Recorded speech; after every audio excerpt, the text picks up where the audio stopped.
Well, are things only going to get worse and worse until Jesus comes? Is that what we should expect?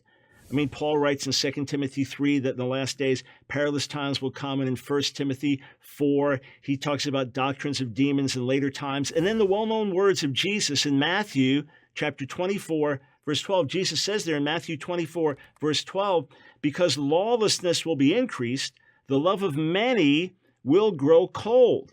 And he also warns in that context about false prophets and false teachers and false messiahs and deception.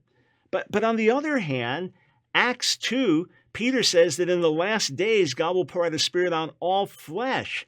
And 1 John 2 says that the darkness is passing, the true light is shining. And Romans 13 says that the night is almost past, the day is almost here. What should our outlook be?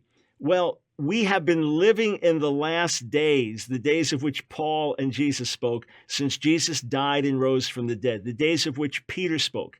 And the last days are days of parallel extremes. The last days are days of massive harvest, more and more people coming to faith. The closer we get to the end, Romans 11:25, the fullness of the Gentiles coming in, Romans 11:26, all Israel being saved. The parables of Jesus at the end of the age is like a harvest or like a great fish catch. So there's going to be a massive harvest of souls. At the same time, great wickedness, great darkness, great apostasy.